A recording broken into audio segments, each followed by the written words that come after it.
IPL സീസണുകളിൽ dot balls ഉണ്ടാകുമ്പോൾ അവിടെ കുഞ്ഞൊരു മരത്തിന്റെ സൈൻ, ഡോട്ട് ബോളിന് പകരം ആ മരത്തിന്റെ സൈനാണ് നമ്മൾ കാണുന്നത്. ഓരോ ഡോട്ട് ബോളിനും ഇന്ത്യയിൽ ഒട്ടാകെ മരങ്ങൾ വെച്ച് പിടിപ്പിക്കുന്നു എന്നുള്ള ഒരു ഇനിഷ്യേറ്റീവിന്റെ ഭാഗമാണ്. ഇവിടെ ഒരു ചെറിയ പ്രശ്നമുണ്ട്. ഈ മരങ്ങൾ എവിടെയാണ് വെച്ച് പിടിപ്പിക്കുന്നത് എന്നുള്ളതിന്റെ ഡീറ്റെയിൽസ് ഇവര് തരുന്നില്ല എന്നുള്ള കാര്യം. ഇതിന്റെ ഇൻഫർമേഷൻ കിട്ടാൻ പറ്റുന്ന ഒരു വെബ്സൈറ്റോ ഒരു നമ്പറോ ഈവൻ ഒരു മെയിൽ ഐഡിയോ പോലും അവർ പ്രൊവൈഡ് ചെയ്യുന്നില്ല. അതുപോലെ തന്നെ ഇത് വെച്ച് പിടിപ്പിച്ചതിന്റെ രേഖകളും ഒരിടത്തും കാണുന്നില്ല. ഏതെങ്കിലും ഒരു വീഡിയോയിലൂടെ പോലും ഇവരിത് പുറത്തു വിടുന്നില്ല. മൊത്തത്തിൽ കേരള, കർണാടക, ബീഹാർ, തമിഴ്നാട്, ആസാം എന്നൊക്കെ പറയുന്നുണ്ടെങ്കിലും ഇത് ഏത് ജില്ലകളിലാണ് എന്നുള്ളത് വ്യക്തമായിട്ട് പറയുന്നില്ല. 2023 ഇത് സ്റ്റാർട്ട് ചെയ്തത്. പ്ലേ ഓഫിൽ നടക്കുന്ന മത്സരങ്ങളിൽ ഡോട്ട് ബോൾ ഉണ്ടാവുകയാണെങ്കിൽ ഓരോ ഡോട്ട് ബോളിന് 500 മരങ്ങൾ ഇന്ത്യയിൽ ഒട്ടാകെ വെക്കുക എന്നുള്ളതായിരുന്നു. 2025 മൊത്തം കളിയിലും ഓരോ ഡോട്ട് ബോളിന് 18 മരങ്ങൾ വീതം വെച്ച് പിടിപ്പിക്കാൻ തീരുമാനിച്ചു.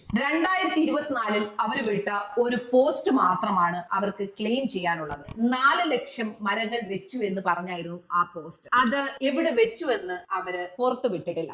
BCC പറയുന്നത് ആദ്യത്തെ വർഷം അവര് 3 കോടിയോളം രൂപ ഇതിനു വേണ്ടി ചെലവാക്കിയെന്നാണ്. ഒരു ട്രീ കുഴിച്ചു വെക്കാനുള്ള ഒരു മിനിമം തുക എടുത്താൽ ഇതിന് വെള്ളം വേണം, ടേക്ക് കെയർ ചെയ്യണം, അത് അടിച്ചുറപ്പുള്ള ഒരു സ്ഥലത്തായിരിക്കണം, അതിന് പണിക്കാർ വേണം. ഇതെല്ലാം കഴിഞ്ഞിട്ട് ഒരു 500 രൂപ ഒരു ട്രീക്ക് കൊടുത്താൽ പോലും ഈ പറയുന്ന തുകയിൽ 4 ലക്ഷം മരങ്ങൾ വളർന്നു വരികയില്ല. ഏകദേശം 20 കോടിയോളം രൂപ അതിനു വേണ്ടി ചെലവാക്കേണ്ടി വരും. വ്യക്തമായ ഒരു സ്ഥലവും കാലവും കണക്കുകളും ഇല്ലാതെ ഇങ്ങനെ ഒരു ഇനിഷ്യേറ്റീവ് BCC എടുത്തപ്പോ അത് എന്തിനു വേണ്ടിയാണ്? ടാറ്റയും കൂടെ ചേർന്നിട്ടുള്ള ഒരു ഇനിഷ്യേറ്റീവ് ആയതുകൊണ്ട് ഇതിനകത്ത് സത്യം ഉണ്ടാകുമെന്ന് ചിന്തിക്കാൻ നമുക്ക് എളുപ്പമാണ്. പക്ഷേ ഇതിന് പിന്നിൽ അവരുടെ കോർപ്പറേറ്റ് തന്ത്രങ്ങൾ മാത്രമാണുള്ളത്. ഇതിന് പറയുന്ന പേരാണ് ഗ്രീൻ വാഷിംഗ്. ഓരോ IPL മാച്ചിനും ട്രാവൽ, ഇലക്ട്രിസിറ്റി, വാട്ടർ, പിന്നെ ബാക്കി എല്ലാ കാര്യങ്ങളും കൂടെ ചേർത്ത് വെച്ചിട്ട് ഏകദേശം 10,000 ടണ്ണോളം കാർബൺ ഡയോക്സൈഡ് ആണ് അന്തരീക്ഷത്തിലേക്ക് ഉൽപ്പാദിപ്പിക്കപ്പെടുന്നത്. 10,000 ട്രീയെങ്കിലും ഓരോ മാച്ചിനും വീതം വെച്ചാലേ ഈ പറയുന്ന ഇനിഷ്യേറ്റീവിന് എന്തെങ്കിലും പ്രയോജനം ഉണ്ടാവുള്ളൂ. ഇവിടെ സംഭവിച്ചിരിക്കുന്നത്